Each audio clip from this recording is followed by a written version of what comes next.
cerium oxide. This is a material that is used in your car converter, which gives you a clean emission, in polishing a microelectronic device.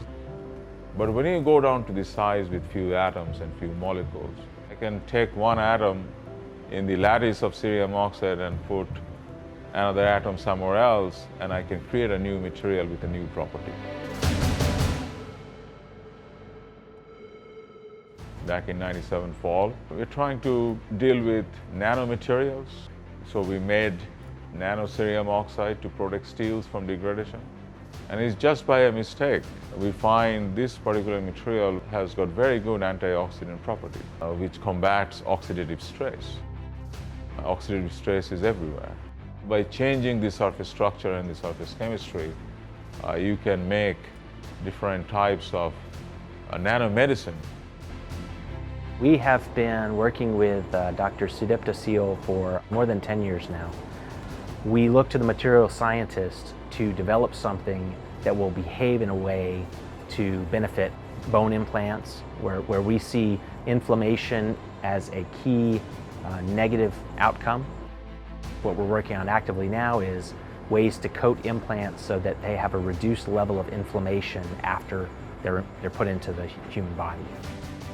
It's kind of sky's the limit what this new molecule in nanoscale can do, from glaucoma to cancer therapy to tissue engineering or to diabetic wound healing.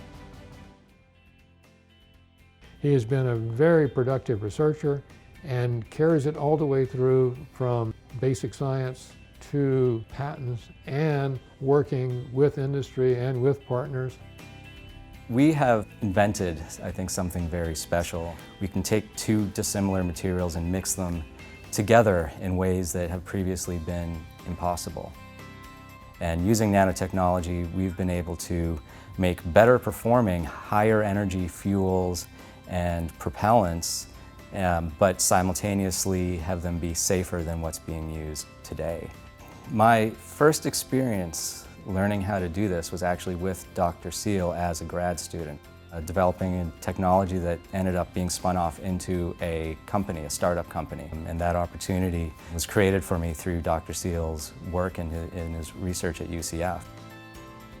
We continuously trigger ourselves, either me or my students or my researchers, to think outside of the box, either for space exploration or for medicine or making materials to combat climate change. That is very key to our lab. He has, at last count, 68 patents awarded. Those patents have been licensed and being used to produce useful products. Sudipta has won every major award in his discipline, national and international awards. So I call him a classic new American, a person that comes here for an opportunity, in his case, top-tiered scientific education, and he was very successful at it. And he's become an American citizen and contributing in huge ways to our economy, to our education, to the next generation of students and graduates. So I'm very proud of him.